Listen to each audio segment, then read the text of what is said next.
গোপিকা কান্ত রাধা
প্রতিমা পন্নে প্রিয়তে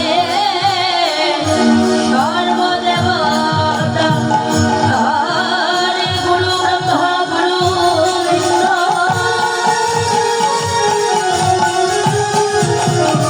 গুরুদেব মহেশ্বর গুরুদেব পরম ব্রহ্ম তস্मै শ্রী গুরুবে নমঃ।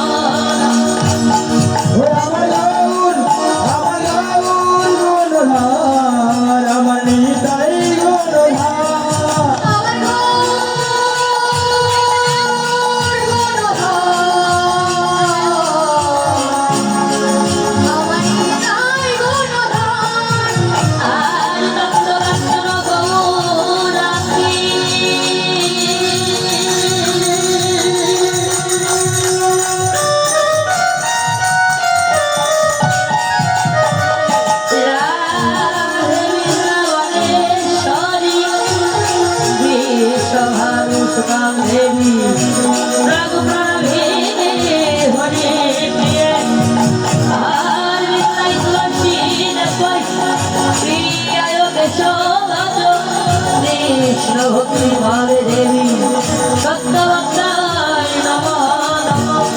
श्री कृष्ण चैतन्य प्रभु नित्यानंद श्री अद्वैत गदाधर श्रीवासदि गौर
তাই গৌর হরি বল রাধা মাধব জগদীশা গৌর হরি বল হরি বল হরি বল। উপস্থিত আমার অনেক অনেক দূর দূরান্ত হইতে জাতকের মতো কৃষ্ণদেব কৃপাসনে ছুটে আসা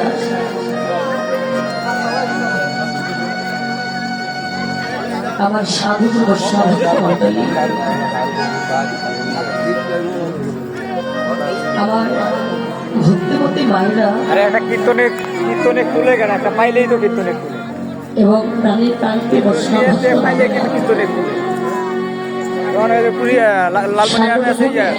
প্রদীপ ওর গলা কিন্তু ফাটা আসল কামনি দাঁড়িয়ে জানাই আর পাইল এখন আরেক জায়গায় গেছে না, আর কীর্তনী বন্ধ হয়ে গেছে। আমার ক্ষুদ্রাদি ক্ষুদ্র দলের পক্ষ থেকে এবং কীর্তন জগতের সর্বকনিষ্ঠাকে কীর্তন বাবা, না জানি কোন ভজন, না জানি কোন সাধন, নেই কোনো বিদ্যা, নেই কোনো বুদ্ধি, সাধন সঙ্গ ভজনবিহীন দেহ আমার বাবা। আমি অধমা নীলিমারাই শুক্লা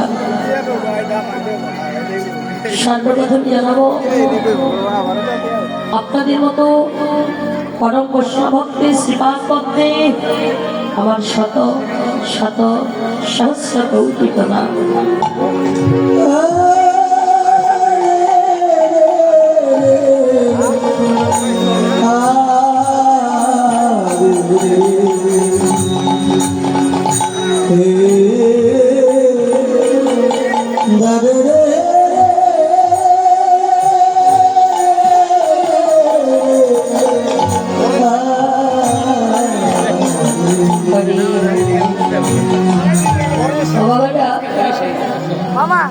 এই জাগতিক জগতের একটি চাতক পাখি কি করে বাবা? এই জাগতিক জগতের একটি চাতক পাখি মেঘ পাহাড়ে চেয়ে থাকে কেন? জল পাবার জন্য, জল পাবার আশায়। এই জাগতিক জগতের চাতক পাখি কিন্তু বাবা সেই মেঘের জল ছাড়া অন্য কোনো জল আহার করে না।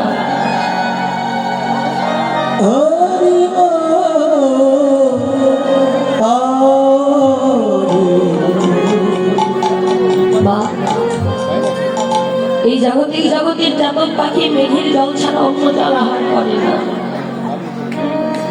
একটি চাতক পাখি যেমন মেঘ পানি চেয়ে থাকে জল পাওয়ার জন্য, জল পাওয়ার আশায়, ঠিক সেই চাতকের ন্যায় সবাই চেয়ে আছে কেন জানে? সেই লীলা রস আস্বাদন করবার জন্য। তো আমরা এই যে কীর্তন, কীর্তনের শুরুতে মহাজন আমার কলম দিয়ে টিকা দিয়ে বললেন, কীর্তন কি রতন, একবার করে দেখো যত নিজ নিজ ভজনের ঘরে বসে। এই কীর্তনটা হচ্ছে বাবা রতনের চাইতে কিন্তু মূল্যবান বস্তু। কিন্তু জগতে কি সবার কাছে কীর্তনটা রতনের চাইতে মূল্যবান হতে পারে বাবা? জগতে কিন্তু সবার কাছে কীর্তনটা রতনের চাইতে মূল্যবান নয়। মহাজনে জানাইয়ে দিলে জগতে কাদের কাছে কীর্তনটা রতনের চাইতে মূল্যবান? জগতে জানাই আমার গৌর কৃপাস ভগত,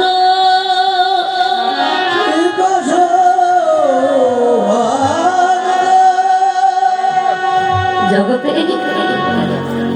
যারা আমার গৌরের লীলা রস আস্বাদনকারী ভক্ত,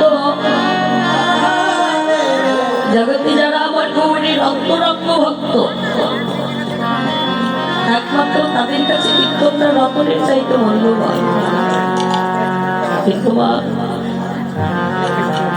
জগতে যারা মতো অনন্ত অনন্ত কালের পাপী, জগতে যারা আমার মতো অনন্ত অনন্ত কালের নামা সন্তান,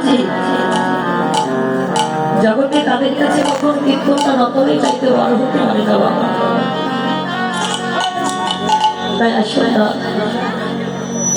একবার মান অভিমান অহংকার সকল কিছু দূরীভূত করে দিই, আত্মগৌরব যা কিছু আছে সবকিছু দূরীভূত করে দিয়ে কৃষ্ণ ভজনার পথে দাঁড়িয়ে সবাই মিলে একবার লীলার আস্বাদন করবো।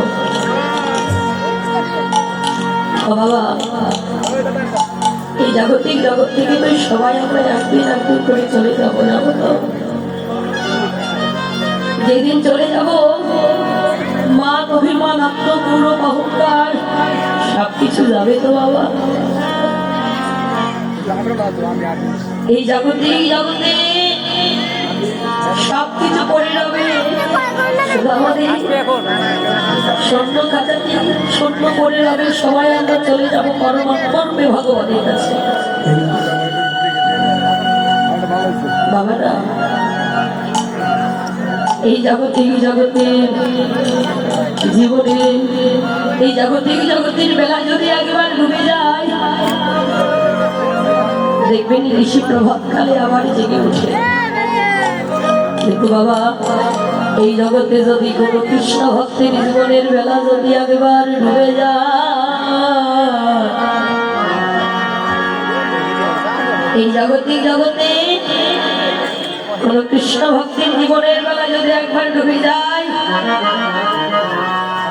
এই জীবনের বেলা ডুবে গেলে আর কখনো কোনোদিন উদয় হয় না বাবা।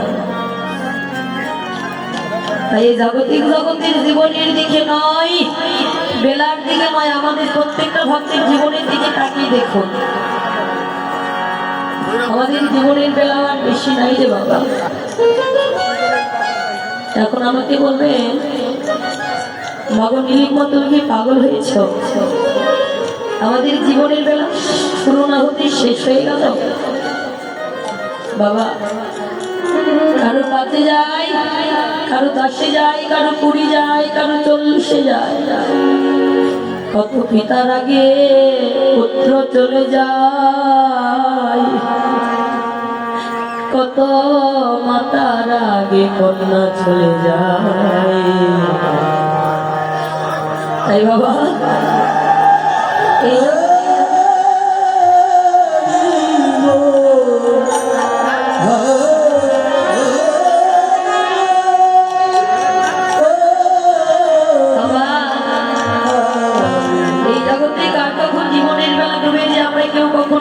করতে পারবো না বাবা। এই জগতে আসার সিরিয়াল সবার আছে মা, কিন্তু জাগতিক জগৎ থেকে যাওয়ার সিরিয়াল কারো নেই বাবা। এই ধরার দামে কবে কোন সময় আসবো আমরা কিন্তু সবাই জানতে পারি, কিন্তু ধরার ধাম থেকে কবে কোন সময় চলে যাবো আমরা কেউ বলতে পারি না মা। এই জাগতিক জগতের জীবনের বেলার দিকে নয়, একবার আমাদের বেলার দিকে দেখুন না। আমাদের জীবনের বেলা আর বেশি নাই রে বাবা। আমি আমার কথাই বলি বাবা, আজকে আমি এখানে কীর্তন করছি, কালকে অন্য জায়গায় গিয়ে কীর্তন নাও করতে পারি। এমন হতে পারে যে এখানে কত ভক্তের আগমন হয়েছে, এই ভক্তের মাঝখান থেকে একজন বাড়িতে নাও ফিরতে পারে বাবা। জগতে ভাই ভাইয়ের সাথে বেইমানি করে, বন্ধু বন্ধুর সাথে বেইমানি করে, কিন্তু জাগতিক জগতের বিশ্বাসটা কারোর সঙ্গে বিশ্বাসঘাত করতে পারে না। যেই দিন গোবিন্দের হস্তের বাঁশের পাশে নাম ধরে ধরে বেজে উঠবে, সেদিন ভাই বলো, বন্ধু বলো, আত্মীয় বলো, স্বজন বলো, যে যেখান থেকে আছি সেখান থেকে চিরজন্মের বিদায় দিতে হবে বাবারা। আর সময়টা নষ্ট করে যেটুকু সময় আছে কৃষ্ণ ঘটনার পথে দাঁড়িয়ে আসুন না সবাই মিলে একটা আস্বাদন করি। এখন জিল্লাকে আস্বাদন শ্রবণ করবে। ইল্লাকে নাম হচ্ছে